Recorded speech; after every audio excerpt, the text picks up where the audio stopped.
ബാംഗ്ലൂർ നഗരത്തിൽ വളരെ പ്രാധാന്യമർഹിക്കുന്ന ഒരു ടൂറിസ്റ്റ് കേന്ദ്രം അല്ലെങ്കിൽ ഒരു ടെമ്പിൾ പ്ലേസ് എന്നൊക്കെ പറയുന്ന ഒരു വളരെ ബ്യൂട്ടിഫുൾ ആയിട്ടുള്ളൊരു സ്ഥലമാണ് ബസവനഗുഡി. ജയനഗറാണ് ഈ ബസവനഗുഡി എന്ന് പറഞ്ഞാൽ തന്നെ ബുൾ ടെമ്പിൾ, തെലുഗു ലാംഗ്വേജിൽ അത് ബുൾ ടെമ്പിൾ എന്നാണ് ഇത് അറിയപ്പെടുന്നത്. ഈ ബസവനഗുഡി പണ്ട് കാലത്തൊരു ചെറിയൊരു ഗ്രാമമായിരുന്നു. അവിടുത്തെ ചെറിയ ആളുകളുടെ ജീവിത രീതികളാണ് ഈ ഒരു ചിത്രങ്ങൾ കൊണ്ട് അല്ലെങ്കിൽ സ്കൾപ്ചേഴ്സ് കൊണ്ട് അവർ ആലേഖനം ചെയ്തു വെച്ചിരിക്കുന്നത്. 16-ാം നൂറ്റാണ്ടിൽ കെമ്പഗൌഡ ഒന്നാമൻ വിജയനഗര സാമ്രാജ്യത്തിൻ്റെ ഒരു ഗവർണറായിരുന്ന അദ്ദേഹം പണി കഴിപ്പിച്ചതാണ് ഈ ഒരു ടെമ്പിൾ. വളരെ പീസ്ഫുൾ ആയിട്ടുള്ള ഒരു ടെമ്പിൾ പരിസരമാണ്. ദ്രവീഡിയൻ ശൈലിയിൽ പണി കഴിപ്പിച്ച ഈ ഒരു ടെമ്പിൾ ഒരു വാസ്തുവിദ്യയിലും ഒരു വളരെ വ്യത്യസ്തത പുലർത്തുന്ന ഒരു ടെമ്പിളാണ്. അതിൻ്റെ സ്തൂപങ്ങളും എല്ലാം വളരെ വേറിട്ട് നിൽക്കുന്ന ഒരു കാഴ്ച തന്നെയാണ് തരുന്നത്. അതിൻ്റെ ഉള്ളിലേക്ക് പോകുമ്പോൾ നമ്മൾക്ക് കാണാം അതിൻ്റെ ഈ മണ്ഡപങ്ങളുടെ ഉയരങ്ങളും ചിത്രപ്പണികളും ഒക്കെ വളരെ വളരെ വ്യത്യസ്തമായിട്ടുള്ള ഒരു ദ്രവീഡിയൻ ശൈലി നമുക്ക് അവിടെ കാണാൻ സാധിക്കും. അതിൻ്റെ ഉള്ളിലേക്ക് നമുക്ക് കാണാം ബുള്ളിൻ്റെ ഒരു ഐഡിയൽ.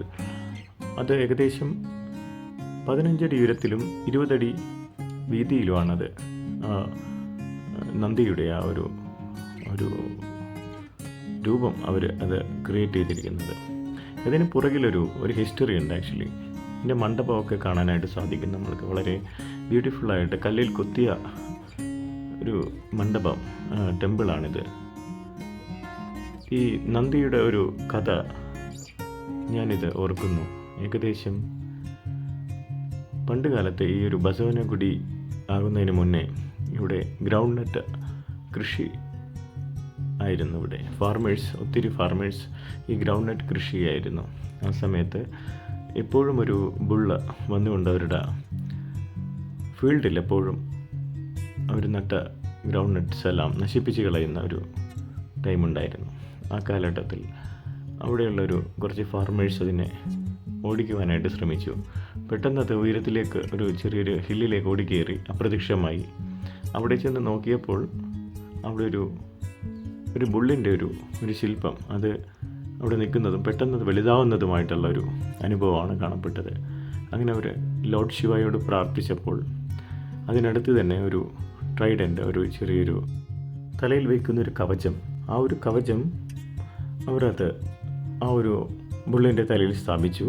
അങ്ങനെ അതിൻ്റെ വളർച്ച അവിടെ വെച്ച് നിന്നു എന്നാണ് പറയപ്പെടുന്നത്. അങ്ങനെ അവിടെ വലിയൊരു ടെമ്പിൾ പണിതു. അതിനുശേഷം എല്ലാ വർഷവും അവരുടെ കൃഷിയുടെ ആദ്യഫലം അവിടെ അർപ്പിക്കുന്നത് ഒരു പതിവായിരുന്നു. അങ്ങനെയാണ് ഈ ഒരു ബുൾ ടെമ്പിളിൻ്റെ ഒരു ഹിസ്റ്ററി. ഇതിന് തൊട്ടടുത്ത് തന്നെ വലിയൊരു പാർക്കുണ്ട്. ഈ ഒരു പാർക്കിൽ തന്നെയാണ് ഈ ഒരു ബുൾ ടെമ്പിൾ നിൽക്കുന്നത്.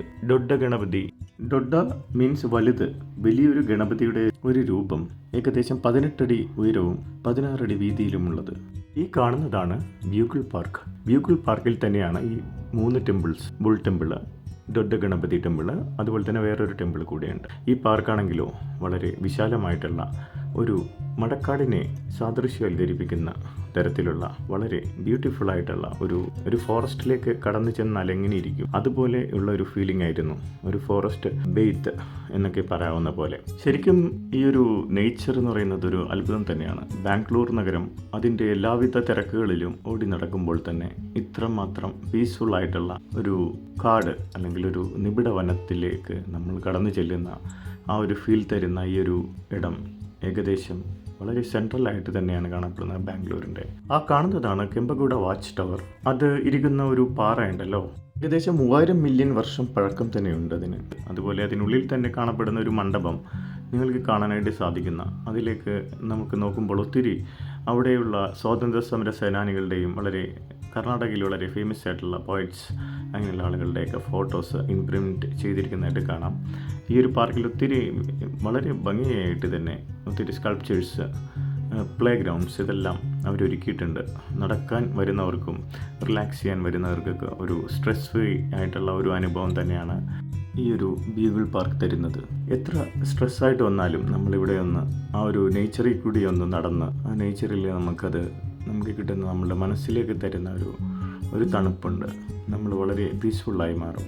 അതുപോലെ തന്നെ ആ കെമ്പഗൌഡ വാച്ച് ടവർ, അതുമായിട്ട് റിലേറ്റ് ചെയ്യുന്ന ആ പാറകൾ, ഇതെല്ലാം ഒരു വളരെ നല്ലൊരു വ്യൂ ആണ്. കെമ്പഗൌഡ വാച്ച് ടവറിലേക്ക് ഞാൻ നടന്നു. അത് ഒരു ചെറിയൊരു മണ്ഡപം പോലെ കാണപ്പെട്ടു. അതിൻ്റെ മുകളിൽ നിന്ന് എനിക്ക് ഈ പാർക്കിൻ്റെ ഏകദേശ ചുറ്റുപാടുകളെല്ലാം വീക്ഷിക്കാനായിട്ട് സാധിച്ചു. വളരെ ഭംഗിയുള്ള മരങ്ങളാൽ ചുറ്റപ്പെട്ട ഒരിടം. ഈ പാർക്കിൻ്റെ എല്ലാ ഭാഗങ്ങളും എനിക്ക് അവിടെ നിന്ന് നോക്കുമ്പോൾ കാണുവാനായിട്ട് സാധിക്കും. ഒത്തിരി ഉയരത്തിലുള്ള മരങ്ങളാണ് അവിടെ. നല്ല രീതിയിൽ മരങ്ങൾ വെച്ച് പിടിപ്പിച്ചുകൊണ്ടാണോ അവിടെ ഉള്ളത് കൊണ്ടാണോ എന്നറിയില്ല, വളരെ ഒരു തണുത്ത ഒരു അനുഭവം തന്നെയായിരുന്നു. ഇത്ര ചൂട് ഉള്ള ഒരു സമയം ആയിട്ട് പോലും ഒരു തണുപ്പ് ഫീൽ ചെയ്യുന്നുണ്ടായിരുന്നു അവിടെ. ഈ മരങ്ങളുടെ ഏറ്റവും വലിയൊരു സവിശേഷത ശരിക്കും അത് എത്രമാത്രം പരിസ്ഥിതിയെ തണുപ്പിക്കുന്നു, അല്ലെങ്കിൽ ഒരു കംഫർട്ട് അവർ പ്രദാനം ചെയ്യുന്നു എന്ന് കാണാനായിട്ട് സാധിച്ചു. അങ്ങനെ ആ ഒരു ബസവനഗുഡി 3 ടെമ്പിളുകളെല്ലാം സന്ദർശിച്ചു. നല്ലൊരു അനുഭവം തന്നെയായിരുന്നു. എൻ്റെ ഒരു സുഹൃത്താണ് എന്നെ ഇങ്ങോട്ട് ഇൻവൈറ്റ് ചെയ്തത്. ഞാൻ ഇത്രയും പ്രതീക്ഷിച്ചില്ല, പക്ഷേ ഞാൻ വിചാരിച്ചതിന് അപ്പുറം തന്നെയായിട്ടുള്ള ഒരു നല്ലൊരു അനുഭവം തന്നെയാണ് ബാംഗ്ലൂർ ഈ ഒരു ബസവനഗുഡി തന്നത്. അതുപോലെ ഒത്തിരി നല്ല ഫുഡ് സ്പേസസും ഈ ഒരു ഭാഗത്തുണ്ട്. വിദ്യാർത്ഥി ഭവൻ, നിങ്ങൾ ആ വീഡിയോ കണ്ടിട്ടുണ്ടാവുമെന്ന് വിശ്വസിക്കുന്നു. അപ്പോൾ ഇതൊരു വളരെ നല്ലൊരു അനുഭവമാണ്. ബാംഗ്ലൂർ വരുന്ന എല്ലാവരും ഇത് വന്ന് ഒരിക്കലെങ്കിലും വിസിറ്റ് ചെയ്യണം. വളരെ നല്ലൊരു അനുഭവം തന്നെയായിരുന്നു. വീണ്ടും കാണും വരെ ബൈ.